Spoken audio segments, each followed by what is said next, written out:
Breaking news out of West Africa from the country of Benin, where a military coup is underway. Soldiers have appeared on national television saying that they have overthrown President Patrice Talon, seizing power of the country. They're also getting reports. Avec plus de foi et de discipline, quant aux vaillantes populations, l'armée les invite à vaquer librement. Folded in Benin did not begin with rumors online. It began with gunfire. According to accounts emerging from within the region, heavy shots were fired near the residence of President Patrice Talon, triggering immediate concern about the stability of the state. This was not background noise or distant unrest. It was direct, targeted, and alarming. Shortly after, attention shifted to state television in Cotonou, where soldiers appeared on air, delivering a statement that stunned viewers. Wearing military attire, they claimed that the president had been ousted and that power had been transferred to a newly formed body, described as a salvation or transitional military committee, which they said would now take responsibility for running the country. In West Africa, such televised declarations carry heavy historical weight.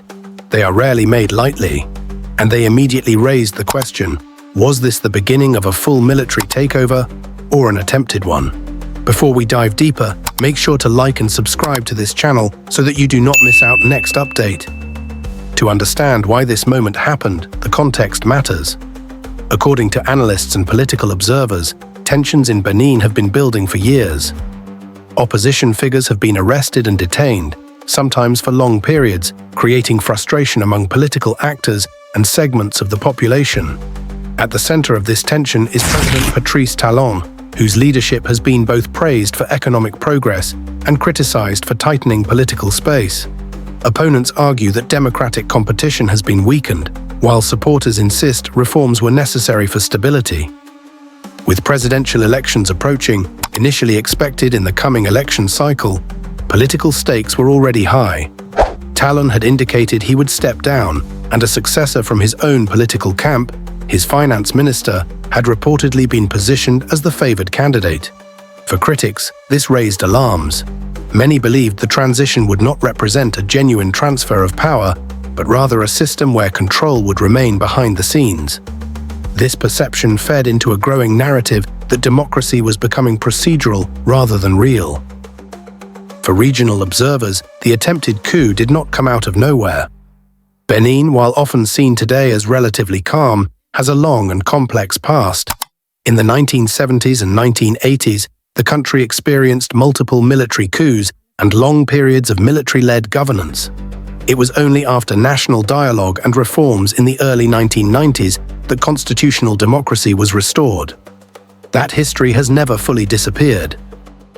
Analysts point out that patterns seen elsewhere in West Africa were also present in Benin: political exclusion, accusations of manipulated transitions, social and economic inequality, perceived disconnect between leadership and ordinary citizens.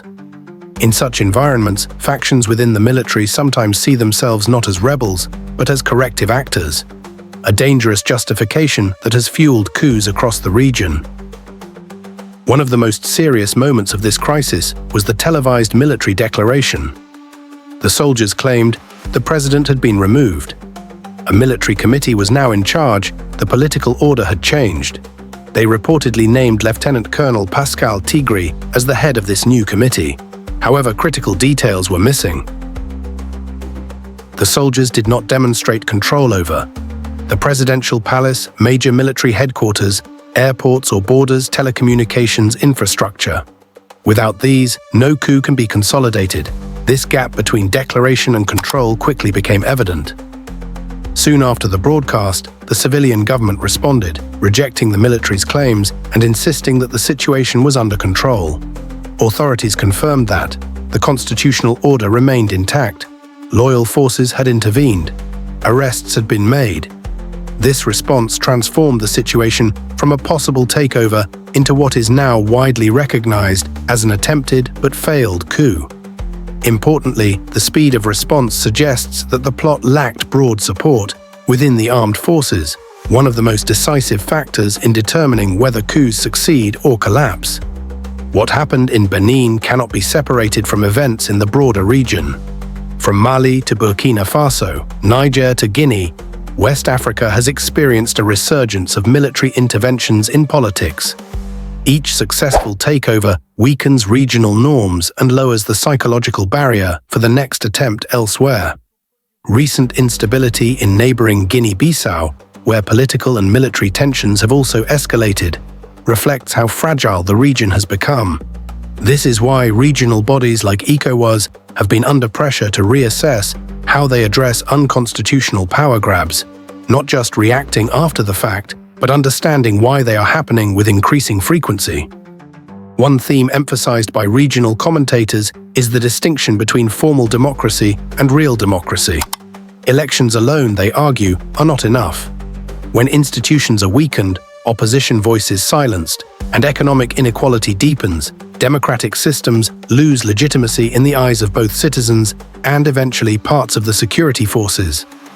In this case, critics suggest that the attempted coup was not driven by ideology alone, but by a belief that democracy had become a facade used to maintain power rather than rotate it.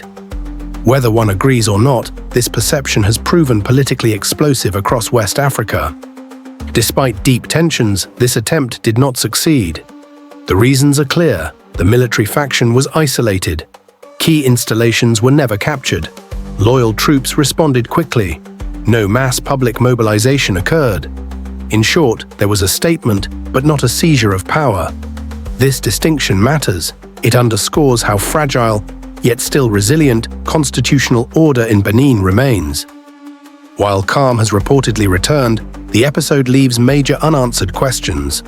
Authorities are expected to investigate how the soldiers coordinated, how they accessed state television.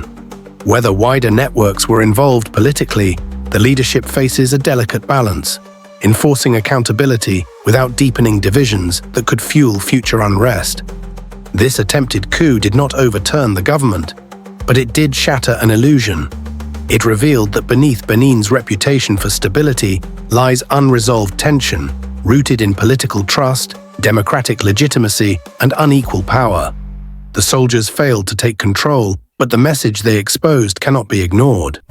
If democratic systems are seen as hollow, and transitions as managed rather than real, attempts like this will not disappear, they will multiply.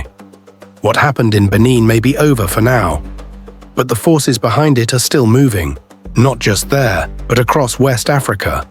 And the question facing the region is no longer whether more disruptions will come, but who will address their root causes before the next attempt succeeds.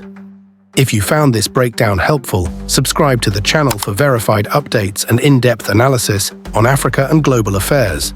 Like the video to help it reach more people, and turn on notifications so you don't miss our next report as this story develops. Most importantly, share your thoughts in the comments. Does West Africa need a reset or a deeper reform?